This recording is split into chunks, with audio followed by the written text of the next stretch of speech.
नमस्कार।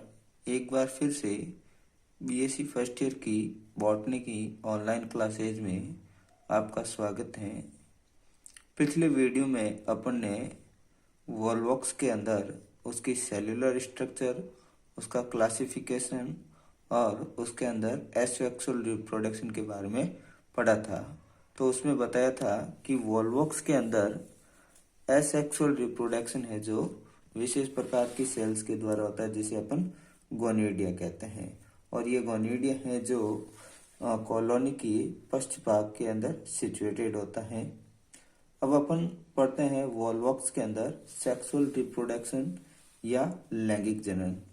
तो वॉलवॉक्स के अंदर जो सेक्सुअल रिप्रोडक्शन होता है वो विषम युग्मक की प्रकार का होता है या ओगेमस टाइप का होता है। और अपन ने ओगेमस टाइप के बारे में पढ़ा था, जिसमें मेल और फीमेल गैमेट्स होते हैं। और जो मेल और फीमेल गैमेट होते हैं या जो युग्मक होते हैं, उनका निर्माण है जो युग्मक दानिया या गैमेटेंजिया के अंदर होता है। और जो गैमेटेंजिया होती हैं या युग्मक दानिया होती हैं वो सिनोवियम के पिछले भाग में सिचुएटेड होती हैं।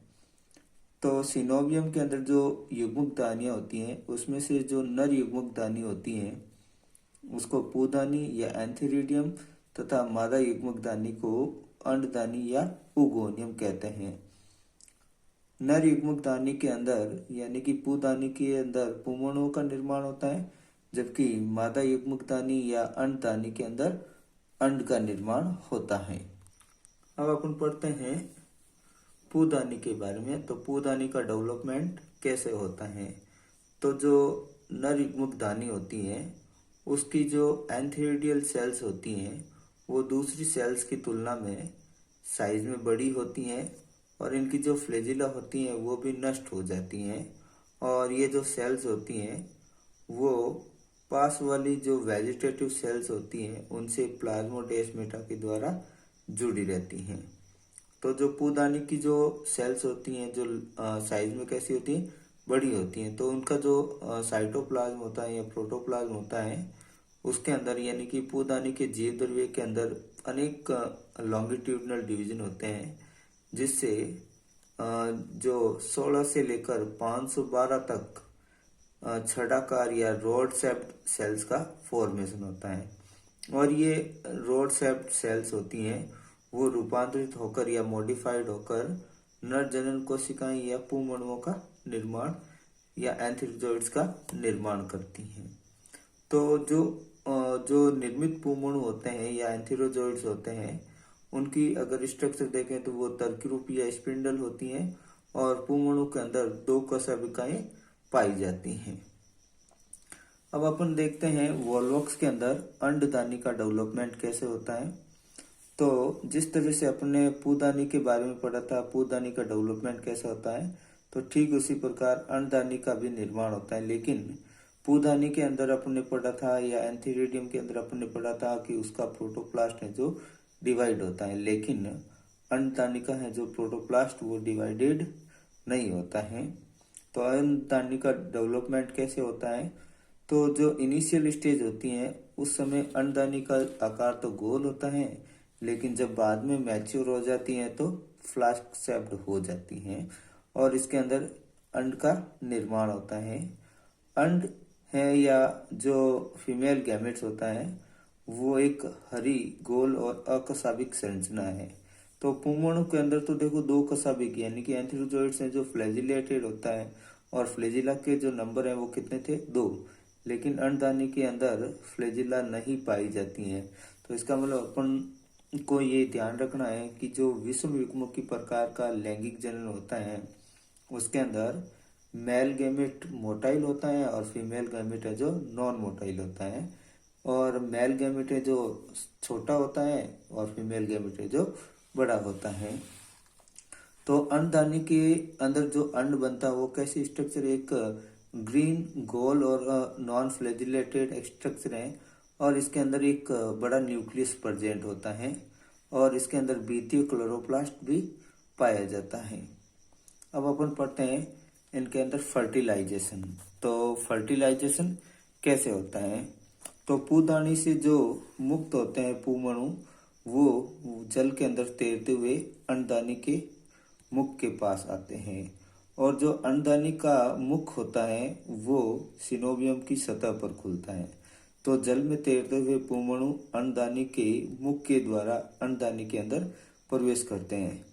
तो अंडदानी के अंदर बहुत सारे पुमणु या एंथेरोजोइड्स एंटर करते हैं, लेकिन इनमें से केवल एक पुमणु या एक ही एंथेरोजोइड्स हैं जो अंडदानी के अंदर स्थित अंड कोशिका के साथ फर्टिलाइज होकर जाइगोट बनता है। अब जाइगोट बनने के बाद में जाइगोट अपने चारों ओर एक 3 स्तरीय भित्तियों का निर्माण कर लेता है और इस स्टेज को अपन बोलते हैं निषिक्तोंड या oospore कहते हैं। तो जो आउटर लेयर होती है वो एक्सोस्पोर या बाह्य चोल कहलाती है, जो मध्य लेयर होती है वो मध्य चोल या मेसोस्पोर कहलाती है, और जो सबसे अंदर की तरफ होती है परत उसको अपन अंतःचोल या एंडोस्पोर कहते हैं। अब जो निषिक्तोंड होता है ये सुप्त अवस्था या डोरमेंट स्टेज में पड़ा रहता है और इसका जो कलर होता है वो रेड होता है, वो भी हिमेटोक्रोम की उपस्थिति के कारण। हिमेटोक्रोम एक पिगमेंट है जिसके कारण oospore का रंग है जो लाल होता है। अब जब oospore बन जाता है तो oospore का विमोचन या oospore सिनोबियम से कैसे मुक्त होता है, तो सिनोबियम नष्ट हो जाता है तो oospore है जो सिनोबियम से मुक्त हो जाता है और जो मुक्त स्पोर होता है वो जल की तली में बैठ जाता है। इस डायग्राम के अंदर एंथेरोजोइड्स या पुमणुओं के विकास का क्रम दर्शाया गया है। जो एंथेरिडिया था उसके अंदर प्रारंभ में जो इनिशियल स्टेज में जो अदर वेजिटेटिव सेल्स थी और ये जो एंथेरिडियम था तो ये एंथेरिडियम की सेल से जो अदर वेजिटेटिव सेल से साइज में बड़ी हो गई हैं और ये जो एंथेरिडियम की जो सेल्स हैं वो वेजिटेटिव सेल से प्लाज्मोडेस्माटा के द्वारा भी जुड़ी रहती हैं। अब इसके अंदर लॉन्गिट्यूडिनल डिवीजन होगा, इसके साइटोप्लाज्म के अंदर लॉन्गिट्यूडिनल डिवीजन होता है तो उससे 2 सेल स्टेज बनती है, फिर और लॉन्गिट्यूडिनल डिवीजन होता है तो 4 सेल्स बनती है और फिर और इसके अंदर लॉन्गिट्यूडिनल डिवीजन होगा तो इसके अंदर 8 सेल स्टेज बनती है, फिर और इसके अंदर लंबवत विभाजन या लॉन्गिट्यूडिनल डिवीजन होगा तो बहुत सारी सेल्स बनती हैं। अब इस सेल्स के अंदर अपन ने अलैंगिक जनन के अंदर पढ़ा था कि जो डॉटर सेल्स बनती हैं उनके अंदर इन्वर्जन होता है, तो ठीक इसी प्रकार लैंगिक जनन के अंदर जब पूदानी का डेवलपमेंट पढ़ते हैं तो इस पूदानी के अंदर जो नई पुमणुओं का निर्माण होता है तो ये सेल्स भी इन्वर्जन को शो करती हैं और ये इन्वर्टेड होकर बहुत सारे एंथेरोजोइड्स बनाती हैं। इसी प्रकार इस नेक्स्ट डायग्राम है जो डेवलपमेंट ऑफ ओगोनिया है। ओगोनिया का डेवलपमेंट भी एंथेरिडियम के सिमिलर है। इसमें जो ओगोनिया की जो सेल्स हैं वो अदर वेजिटेटिव सेल से साइज में बड़ी हैं और इसके साइटोप्लाज्म या प्रोटोप्लास्ट के अंदर डिवीजन नहीं होता है और ये मैच्योर होकर अंड या एग सेल्स का फॉर्मेशन करती हैं। अब इनके अंदर फर्टिलाइजेशन कैसे होता है, तो ये सिनोबियम है और ये इसकी सतह है और ये इसकी एंथेरिडिया है। अब ये क्या करती हैं, जब पुमणु है जो सिनोबियम से या एंथेरोजोइड से जो सिनोबियम से मुक्त होते हैं तो वो जल के अंदर तैरते हुए अंडदानी के मुख पर आते हैं, यहाँ से आते हैं और यहाँ से बहुत सारे जो एंथेरोजोइड्स हैं जो एंटर करते हैं, लेकिन इनमें से एक ही एंथेरोजोइड्स हैं जो अंड कोशिका के साथ या अंड सेल्स के साथ एग सेल्स के साथ फर्टिलाइज होता है और एक जाइगोट्स का फॉर्मेशन करता है जो एक डिप्लॉयड स्ट्रक्चर होती है। तो जाइगोट बनने के बाद में या युग्मनज बनने के बाद में उसका जर्मिनेशन कैसे होता है तो अपन पढ़ते हैं नेक्स्ट इस वीडियो के अंदर कि जर्मिनेशन कैसे होता है। तो जाइगोट हैं तो अपन ने पढ़ा था कि जाइगोट हैं जो अपने चारों तरफ हैं जो 3 लेयर यानी कि त्रिस्तरीय भित्ति का निर्माण कर लेता है और डोरमेंस स्टेज में या सुप्त अवस्था में चला जाता है। जब फेवरेबल कंडीशन आती है तो जाइगोट का जो न्यूक्लियस होता है उसके अंदर डिवीजन होता है, वो भी कैसा होता है, मियोसिस होता है। उस दौरान जो जाइगोट या जो oospore होता है वो जल का अवशोषण करता है, और वाटर यानी कि जल का अवशोषण करके ये क्या करता है, जो इसकी जो आउटर टू लेयर होती है यानी कि एक्सोस्पोर और मेसोस्पोर है, ये डिस्ट्रॉय हो जाती हैं, जबकि मेसोस्पोर है जो वेसिकल्स या पुट्टिका बनाती हैं। और इस पुट्टिका के अंदर न्यूक्लियस जब डिवाइडेड होता है तो 4 जीवद्रव्य खंड बनाते हैं, जो किसके अंदर सिचुएटेड होते हैं, एंडोस्पोर के द्वारा बनी वेसिकल्स के अंदर सिचुएटेड होते हैं। अब ये 4 जीवद्रव्य खंड हैं जो 4 चल बीजाणुओं का निर्माण करते हैं। अब इन 4 चल बीजाणुओं में से 3 चल बीजाणु या 3 जो जूस्पोर होते हैं वो तो नष्ट हो जाते हैं, पीछे बचता है वो एक ही चल बीजाणु बचता है जो पुट्टिका के अंदर सिचुएटेड होता है। और जब ये चल बीजाणु पुट्टिका से बाहर निकलता है तो स्वतंत्र रूप से वाटर के अंदर तैरता रहता है। फिर इस पुट्टिका का जो जीवद्रव्यक होता है वो डिवाइडेड होकर बहुत सारी सेल्स का फॉर्मेशन करता है, और ये सेल्स हैं जो एक खोखले गोले के अंदर व्यवस्थित रहती हैं। फिर ये भी अलैंगिक जनन के अंदर आपने पढ़ा था, उसी प्रकार ये भी प्रतिलोमन दर्शाती हैं और नए सिनोबियम का फॉर्मेशन करती हैं। ये जाइगोट के जर्मिनेशन का डायग्राम है। तो ये जाइगोट्स हैं और ये इसकी 3 लेयर्ड है। तो अब जाइगोट के अंदर मियोसिस फर्स्ट होता है तो 2 सेल्स बनती है, और सेकंड होता है तो 4 सेल्स बनती हैं।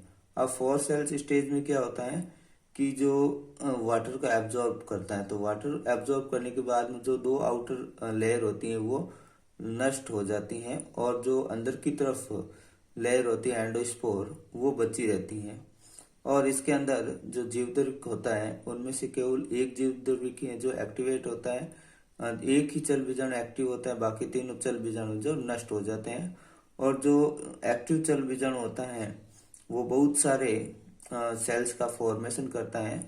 जब बहुत सारी सेल्स बन जाती हैं तो ये पुट्टक से बाहर आ जाती हैं और अपने चारों तरफ है जो जिलेटिनस लेयर का फॉर्मेशन करती है, यानी कि सिनोबियम का निर्माण करती हैं और एक खोखले गोलक के रूप में व्यवस्थित रहती हैं। फिर ये सेल्स हैं जो इन्वर्जन शो करती हैं और उल्टी होकर नई कॉलोनी का या नए सिनोबियम का निर्माण करती हैं। अब अपन नेक्स्ट पढ़ते हैं वोल्वॉक्स के अंदर पीढ़ी एकांतरण या अल्टरनेशन ऑफ जनरेशन।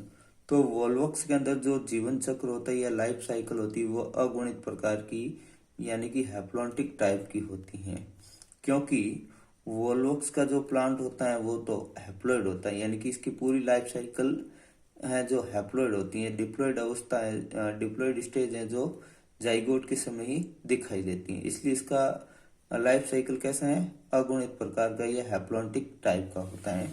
और ये इसके लाइफ साइकिल का डायग्राम है।